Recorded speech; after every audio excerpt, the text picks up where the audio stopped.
Hello, যাদের সুখে থাকতে ভূতি কিলাই তাদের জন্য আজকের এই রেসিপি। ভাবছিলাম আদার বিজনেস করে কোটিপতি হব, কিন্তু তার হলো কোথায়? তাই হতাশ হলে চলবে না, বুঝলা?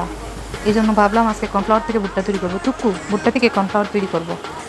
এই জন্য দোকান থেকে ভুট্টা কিনে নিয়ে আসলাম। ভাবলাম ভুট্টা ছিঁড়তে এবং ভিজিয়ে রাখতে অনেকটা সময়ের প্রয়োজন।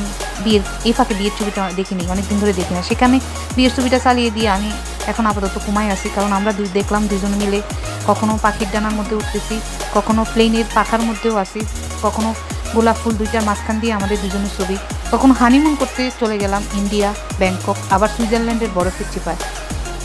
তো এইসব দেখার পর আর কি বলবো, এখানে আমার ভুট্টাটা হয়েও গেল, ব্লেন্ডারও হয়ে গেল। হওয়ার পরে এখন এই যে ভুট্টার সাদা অংশটা বেরোলো, বুঝলা? এগুলারে আবার রোদে দিতে হবে, রোদে দিয়ে শুকাইতে হবে, শুকানোর পরে আবার ব্লেন্ডার করতে হবে। ব্লেন্ডার করার পরে কাঙ্ক্ষিত কর্নফ্লাওয়ার তৈরি হবে।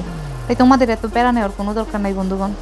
তোমাদের প্যারার জন্য আমি সহজভাবেই চৈতির রান্নাঘরে অর্ডার করে ফেলো, বুঝলা?